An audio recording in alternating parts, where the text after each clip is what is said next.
I got my PhD in the field of organic chemistry, postdoc at Stanford University, joined the group of a man who was going to win a Nobel Prize in chemistry, voted one of the top 50 most influential minds in the world. I was a visiting scholar at Harvard University. I've spoken at every major university in this country, have over 650 research publications, voted the R&D magazine Scientist of the Year. I'm in the National Academy of Inventors. I'm a member of the American Association for the Advancement of Science, over 120 patents, started 7 or 8 companies. We work in areas that range from medicine to materials science to electronics, computer memory, medical devices. We work across a broad range of areas. But more than any of that, what means the most to me is that I'm a Jew who believes that Jesus is the Messiah. I grew up just outside of New York City. I thought everybody was Jewish. I didn't even know that there was anything else. I had no particular interest in that, other than when all my friends were getting bar mitzvahed or bat mitzvahed, and then I would attend, of course, every week. There was never really any excitement for me. I remember once I even tried to talk to a rabbi. He just brushed me off. There was very little explanation for me. I remember when I went to college, I started meeting a number of people that said that they were born-again Christians, which was sort of an odd term. What's born again? What do you mean, born again?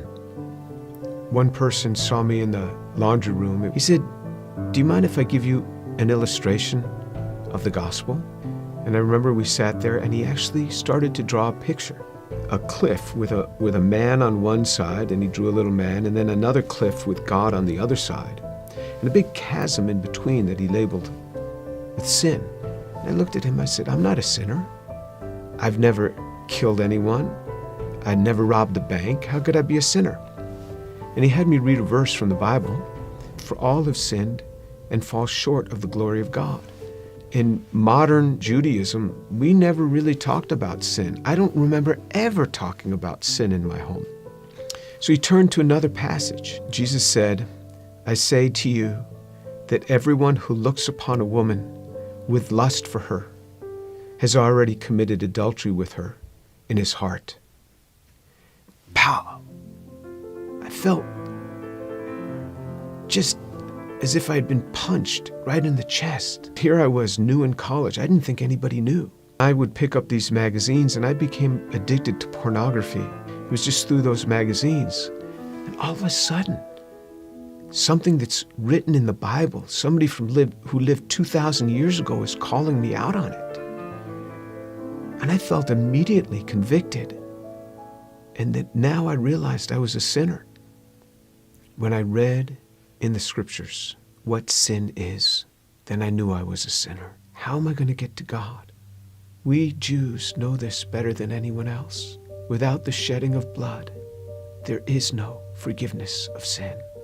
This description in Isaiah 53 of how he will bear upon himself my sin, the things that I had done, and this was him. This was the man that took this upon himself on the cross. The perfect God comes and gives himself for us. He is the one that gives himself for us. I started to realize how Jewish the New Testament is. This book is so Jewish. The New Testament is so Jewish. It's all around Jewish people. And then on November 7th, 1977, I was all alone in my room. The realization that Yeshua is the one who died on the cross. And I said, "Lord, I am a sinner. Please forgive me. Come into my life." And then all of a sudden, someone was in my room. And I opened my eyes. I was on my knees. I opened my eyes. Who's in my room? That man, Jesus Christ, stood in my room. This amazing sense of God. Jesus was in my room and I wasn't scared. All I started doing was just weeping. The presence was so glorious because he was there in my room on that day. And I didn't want to get up. And this amazing sense of forgiveness just started to come upon me. That was him. Finally, I got up. I didn't know what to do. I didn't know who to tell. Here's this Jewish kid from New York City. What am I going to say? My cousins were shocked. How could you do that? You're Jewish. Telling my mother how I had invited Jesus into my life. She didn't say much. She was weeping. She told my father they weren't happy at all. And she said, I don't blame them for killing Jesus after the things that he said. Who is he to come against these religious leaders that have dedicated their lives to helping people and to tell them that they are whitewashed tombs? Who is he, this young man in his 30s, to say this to these scholars? He got what he deserved. And my mother's a very deep, pensive, careful reader. She read from Genesis right on through the Tanakh, the whole thing. When she got done, I said, what did you think? She said, God warned us over and over again. He warned us. When my daughter was about 15, my mother and father came to visit us. At one point, my mother went into her room for several hours. She came out. She said, quite a young girl you have. She talked to me for a long time.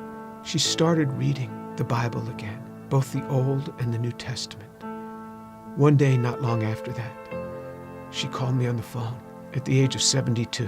She said, Jimmy, you wouldn't believe what happened. I said, what happened? She said, I was just reading. And it hit me. It hit me. The way he gave his life. I believe it now. Jesus is the Son of God.